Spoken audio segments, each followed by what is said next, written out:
Well, hello everyone. I'm very happy to be here. I'm very honored to be here. And I feel very privileged to be speaking about a subject, that is most valuable for humans and living beings. And I'm not just saying that because I'm an engineer working in this field. I'm saying it because it's the essential, basic of life.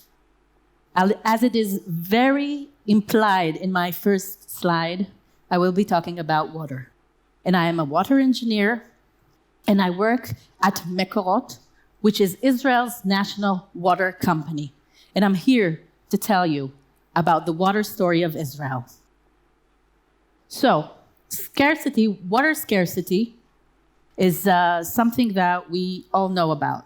From the very beginning, we don't have so much water, because 97.5% of the world water is saline, and it's seawater, and it's not accessible to us. And the remaining 2.5% are also not all accessible to us. But that used to be enough, and it isn't anymore.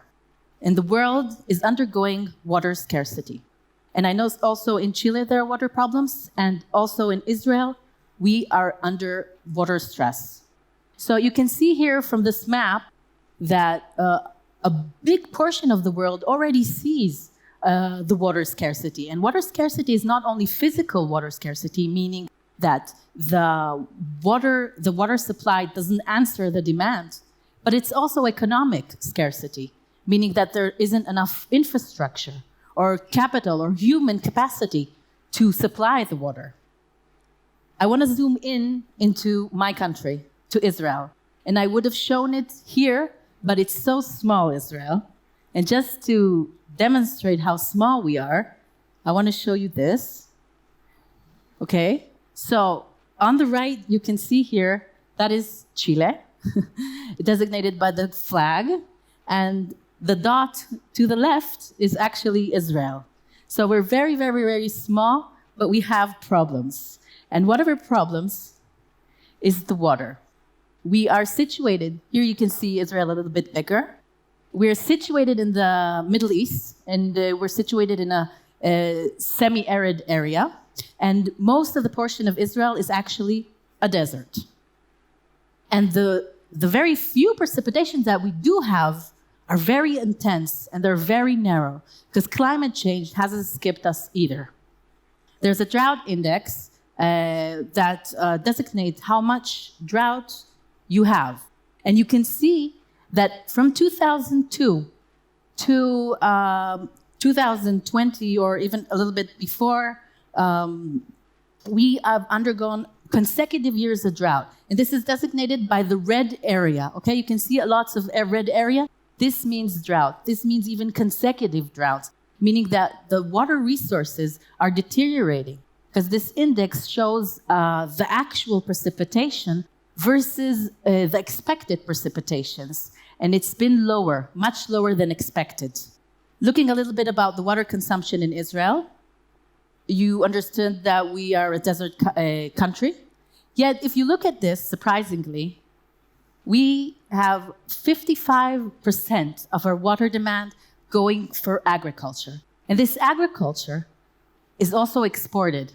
So in a way, we are exporting water. So how do we do it?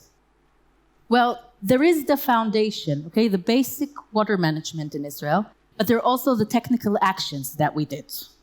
In the very basic foundation, we have two important laws. The first law is in 1955, very early in Israel, because Israel was independent since 1948. This law states that all water is to be metered, okay? So we can know how much water, or what is the water demand, and where does the water go. And the second law is the basic water law. And this water law designates that the country's water resources are public property, controlled by the state and designated for the needs of the residents. And it's also said that water resources, springs and streams and lakes, they are all trivial. But look, in 1959, at the last two lines, it includes drainage water and sewage water as a water resource. And that will actually forecast the water story in Israel. More things that we do in the foundation. Well, also in the 1959 water law, it states that every citizen should conserve water.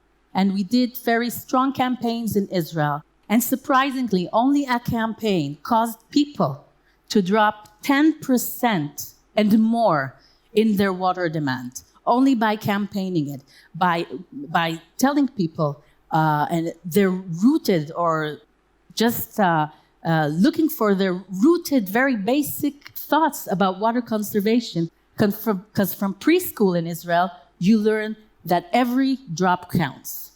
The second is holistic management. Since our water is public, then we have one water authority managing the whole water system. Also, we have a water allocation system, meaning that water is allocated mainly for agriculture. So an agriculturer can't take as much water as he wants. He needs to take as allocated by the water authority. This enables very sustainable management of our resources in a way that isn't overexploited.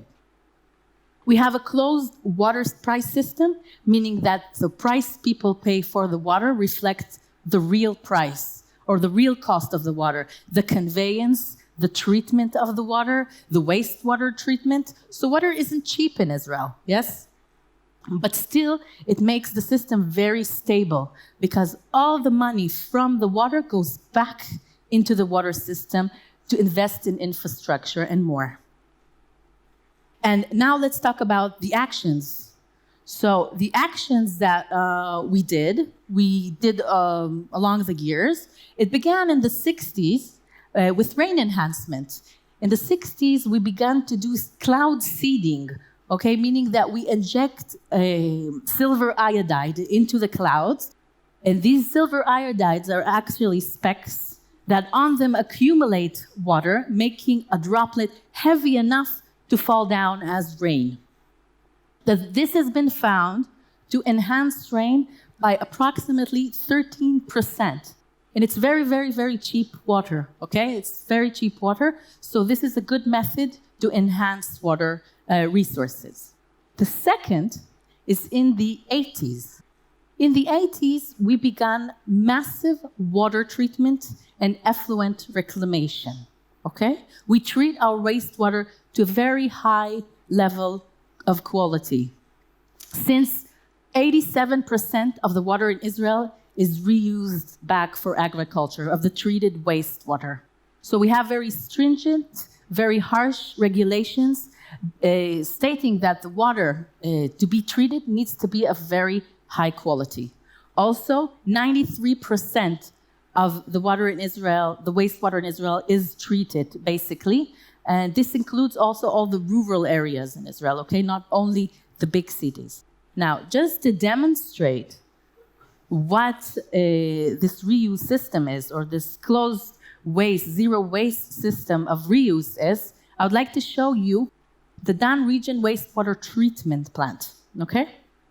This treatment plant is a wastewater treatment plant, and we treat the water, and we get out, like everywhere, solids and liquids. The liquid is then further on treated in an infiltration process into the ground, and after it's gone into the ground, it is then withdrawn through recovery wells. Okay, so the soil actually polishes the quality, and at the ending, we have water that is of potable quality, very high quality. This water is then used for irrigation of sensitive crops, and it actually is conveyed to the desert of Israel. And the desert of Israel, although being a desert, flourishes with agriculture, okay? The biggest area of agriculture in Israel is the desert.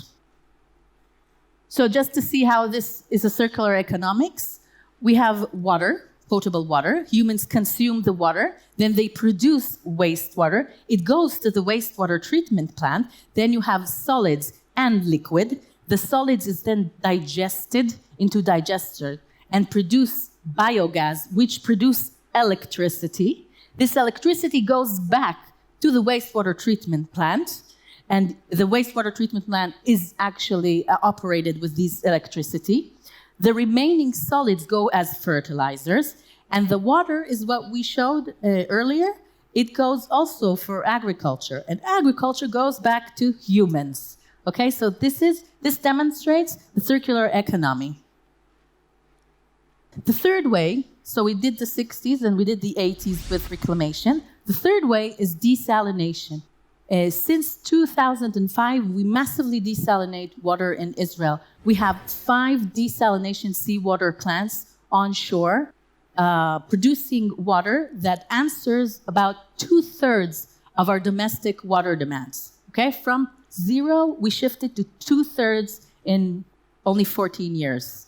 And in the upcoming years, we're also having 2 more desalination plants coming in, and about 90%, even more of our water will be desalinated for domestic use. But this isn't, because we're talking about the future, and we know that climate change is coming. And you can see here in the water consumption in Israel that actually, how did we solve the problem? We solved it by producing 50% of artificial water. 50% is natural resources, and the remaining 50% is reclaimed wastewater and desalination. That's why the water demand in Israel is answered. And the future. So if we want to take a leap into the future, we're becoming more intense. Regulation is becoming intense and harsher. And climate change, we're feeling it already. You're feeling it in Chile. We're feeling it in Israel.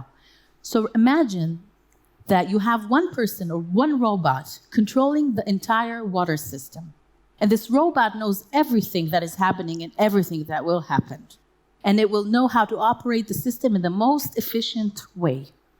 And imagine that we have pipelines that we don't need to inspect anymore because they're inspecting themselves. And they're telling us what's the problem with them. And imagine from your mobile phone, you can operate the entire water system. Well, it's not a vision, because it's happening, because it must happen, because water is becoming more scarce. So I'll show you a few examples. This is an application that actually the operator can operate the entire water system. It can also lock and unlock all water facilities, pumping station, desalination plants, water treatment plants, everything by phone. I can also see what the water level in Jerusalem is and what the chlorine residual is in Tel Aviv and how many pumps are working at the Sea of Galilee and everything through my mobile phone, making operation much more precise. The second system is based on fiber optics stretched into pipelines, detecting leakage in the pipelines and bringing to reduction of costs in operational costs. This has been piloted successfully in a pipeline in the center of Israel, and it is now being upscaled up to a full-scale application since it was proven as a success. The third system I'm going to talk about is a game-changing operational system. We produce about 25 million data tags per day. Sadly, we only use 18% of this information. Now think of how much potential we have if we could use more of it. How could we manage our system much better? How could we conserve water? Well, for the past year and a half, we're working on a game-changing operational system that will do just that. It will take all this data and process it, and it will forecast what will be the seawater temperature and how intense a precipitation event and what is the most efficient way to run the system. So this is really an operational system of the future. It will actually unite 10 command control rooms spread nationwide into one automated control room. Well, I really believe that we are at the outset of a water revolution. Because we have to be. Because water is really becoming scarce. Because climate change is here, and we see it.